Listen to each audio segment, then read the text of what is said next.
There's breaking news here in Washington unfolding right now. The House of Representatives has just voted to advance foreign aid bills that have just been passed. Manu Raju is up on Capitol Hill. I take it this rule vote, this procedural vote, Manu, passed. Can you describe your level of frustration, Congressman? What do you make of that? Okay, I'm here with you, Wolf. We're trying to get a question to Marjorie Taylor Greene here because she, of course, is a key player at this moment because she has threatened to actually try to move forward on a motion to oust the sitting House Speaker, and that could happen at any moment. And she could call for a vote. That could happen within 2 legislative days. And the question will be how Democrats will vote, because at the moment, there are at least 2 Republicans who plan to vote to essentially push him out from the speakership because of his handling of this major aid package, $95 billion that includes aid to Ukraine in particular, which has caused this revolt on the right flank. And Marjorie Taylor Greene, I just tried to ask her, is today the day? Is today the day she's going to actually move forward and push ahead with this vote? She would not answer. She said, I'm not going to answer any questions. It was actually kind of unusual, Wolf. She has been answering lots of questions all along, but this time she didn't want to do it. And I asked her why she's not answering any questions. She would not say. So we'll see what that actually means here. But, Wolf, this key procedural vote just passed in the House. I'm pulling up the vote right now. It looks like it was 316 to 94. That was the vote to actually move ahead on this aid package. Now, this is why this is such a significant and interesting breakdown. This is a bipartisan vote. Typically, these procedural votes are done along straight party lines. The majority party votes for it. The minority party votes against it. That's the way it's been done in the House for years and years and years. This time, different because of deep Republican divisions over this foreign aid package. A number of Republicans simply don't want this to come forward. And in this vote, there were Republicans who voted against it. There were 55 Republicans who voted against it. That is a significant number of Republicans. There were 151 Republicans who voted for it. But Democrats, because of their desire to move ahead on this aid package for Ukraine in particular, 165 of them ultimately supported this rule to going forward, meaning that this bill, the overall aid package, will get a vote on the House floor tomorrow, and it can be approved along by a majority vote in the United States House, which is what we expect. So a lot of moving parts here, Wolf, but the 2 main things we're watching here. What ultimately happens in the final vote on this bill, which is expected to pass the House tomorrow. Then it'll have to go over to the Senate. The Senate will have to give final approval to send back to the President to sign into law after months and months and months of battling to get this across the finish line. And then what happens to the future of the Speaker of the House? Can he ward off this revolt on the far right? And will Democrats come to his defense? All key questions here. But as you saw right now, as Marjorie Taylor Greene was leaving this vote, she did not want to comment about whether today was the day she would actually call for that vote or what her thinking was in trying to kick out the Speaker. I want to get straight to CNN's Melanie Zanona on Capitol Hill. Melanie. Look, Speaker Mike Johnson's job is certainly at risk here. He is on very thin ice, but he knew heading into this day that putting these foreign aid bills on the floor and needing to rely on Democratic support to do so was going to spark an uproar on the right. But it is still a very rare moment here to see Democrats support these procedural votes. Just historically, they've always been done along party lines. And in this case, more Democrats actually supported this procedural vote than Republicans. I want to read you the vote breakdown because it's very interesting here. 165 Democrats supported that procedural vote and just 151 Republicans voted for it. Now, Johnson says he's not worried about his job being at risk here. And he also delivered a very forceful defense of this foreign aid package, which will receive a final vote tomorrow. Just take a listen. It's not the legislation that we would write if Republicans were in charge of both the House, the Senate, and the White House.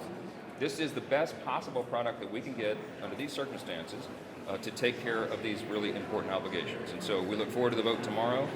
We look forward to every member voting their conscience and their desire, and that is exactly how this process is supposed to work and how the House is supposed to operate. Now, Greene has not taken steps yet to actually force a floor vote on the motion to vacate, and the House has adjourned for the day, so the earliest this could actually come is tomorrow. But given the fact that there are now 3 Republicans who have signed on to this resolution, that means Johnson is going to have to rely on Democrats in some way to bail him out. Now, Democrats have not made any commitments so far, but they have signaled some willingness to help Johnson keep the speakership, and a large part of that is because of the Republicans who are behind this effort to oust Johnson. Dana. Melanie, thank you so much for that reporting. Joining me here now is Republican Congressman Dusty Johnson of South Dakota, who came over after your vote. Thank you so much for being here, sir. What does it tell you that this is a procedural vote? And for those watching at home, they might not know that it's this kind of vote that is almost always strictly along party lines. You heard that the speaker argue, well, maybe that's not a bad thing, that this is how it's supposed to work. That's not how some in the right flank of your party see it. What does it say about Speaker Johnson's leadership right now? I think it says a lot of positive things about Mike Johnson's leadership. If Mike Johnson just wanted to play the standard political games and be safe and make sure that everybody in our conference loved him, he would have played it safe. He wouldn't have been willing to cobble together this bipartisan strategy. But Dan, if you pull the lens out, pull the camera out, what just happened? A group of bipartisan members came together and said, let's have a conversation about Israel. Let's have a conversation about Ukraine. Let's put these things on the floor tomorrow and let's have a vote. Isn't that how our system is supposed to work? Yes, but bipartisan is a very dirty word for people like Marjorie Taylor Greene and now Paul Gosar and Congressman Massey, the three of whom are saying that they support the idea of kicking him out for the high crime of bipartisanship.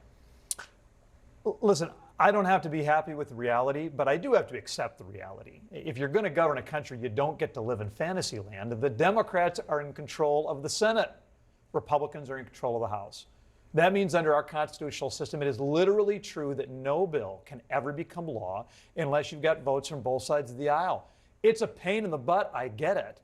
I just think it's time for the grown-ups, the big boys and the big girls, to figure out how to govern a country, and it's going to be messy sometimes. I just want to read you a couple of quotes. A Democratic Congresswoman Grace Meng tweeted last night, Minority Leader Hakeem Jeffries is essentially functioning as the real speaker already. Tom Massey, who I mentioned before. The U.S. House is now officially in an alternate universe where the speaker shares procedural power with the Democrats. It is true that when Republicans are not united, when we don't have when we don't have people backing the speaker's play, then you do give a certain amount of power over to the minority. It's amazing to me. I mean, I try to be a pretty good teammate.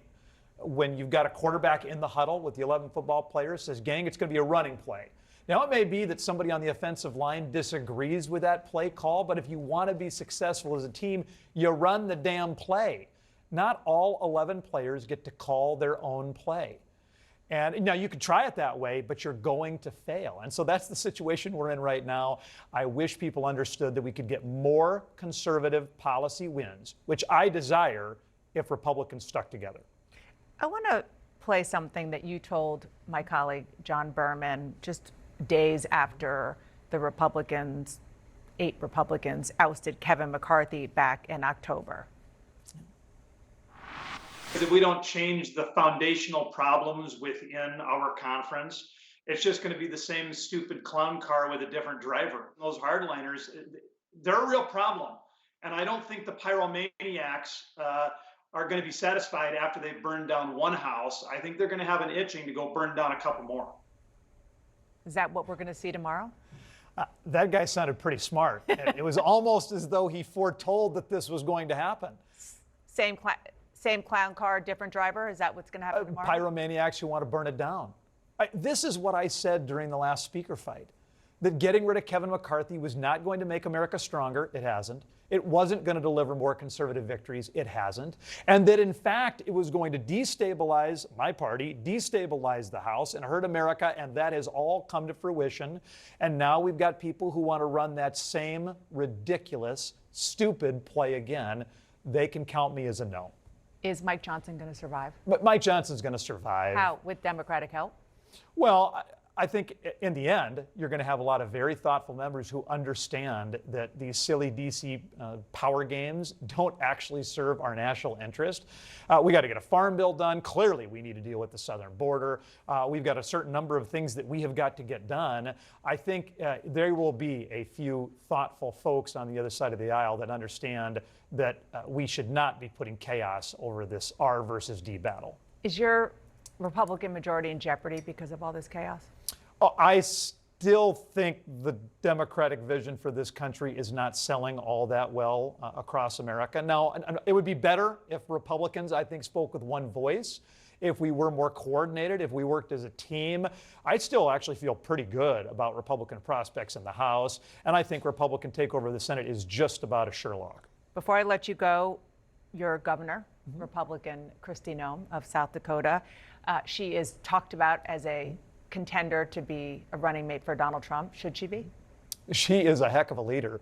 She knows who she is. She knows what she believes, and she doesn't cower from the challenge. I'm going to be honest, I'm kind of sick and tired of cowardly politicians. And so I'm kind of looking forward to somebody who's got a little swagger, who understands what American strength really looks like. And that's her. Oh, Kristi Noem would be great. Okay. Thank you so much for coming in. Really appreciate it. Yeah, Nice to thanks see you. much.